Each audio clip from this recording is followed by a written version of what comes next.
Donc là, on est aujourd'hui dans une 508 GTS Line. J'ai eu cette voiture en location. Alors, je trouve que franchement, Peugeot a beaucoup amélioré l'ergonomie du régulateur. Alors voilà, vous voyez, je ne touche pas les pédales, je touche à peine le volant. Donc là, on est sur une Nationale 7, celle qui est toujours ravitaillée par les corbeaux, il n'y a pas d'autoroute. Donc on roule à 74 km/h, 71. Là, on va arriver sur un rond-point, toujours avec ce régulateur. Alors l'intérêt, c'est que ce régulateur ne coupe pas comme sur la Renault Scénic 3 à 45 km/h. Celui-là, il va jusqu'à 0. Et ça, c'est super appréciable sur ce type de véhicule, surtout quand on fait de la grande route, quoi. Alors voilà, par exemple, là, on arrive sur ce rond-point. Je ne freine toujours pas, je ne touche rien. Pourtant, la voiture, elle freine toute seule. Voilà, je suis derrière le camion. Bon, bah ma foi, ça suit. Voilà. Là, on voit qu'il va s'arrêter. La voiture va s'arrêter. Je ne freine pas, je touche rien. Et là, on voit que voilà, la voiture s'immobilise complètement. Et ça, c'est assez appréciable. Voilà.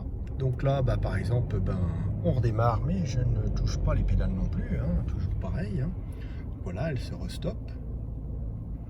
Alors ça, c'est sympa. Donc il y a le... Voilà. Et elle redémarre même.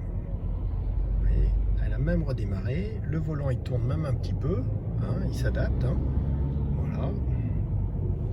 Donc là, je vais lui donner le petit coup de volant qui va bien. Voilà. Mais j'accélère toujours pas. Vous voyez, et pourtant ça accélère tout seul. Et ça, c'est assez sympathique. Donc voilà, là, on est vraiment dans le début de l'autonomie.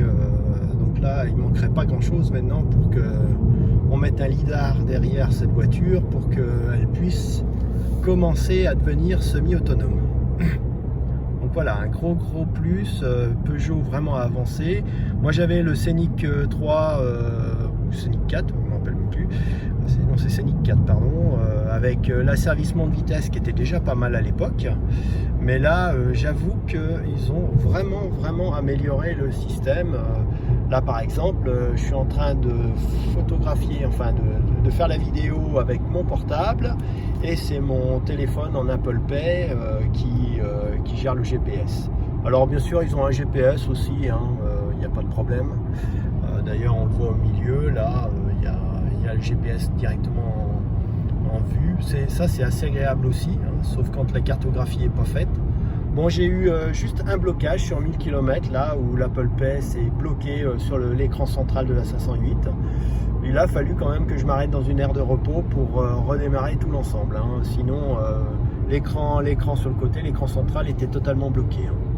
Mais bon, voilà, la voiture, elle a peut-être un peu de défaut de jeunesse, elle a que 12 000 km, mais voilà, c'est par contre vraiment très agréable à conduire.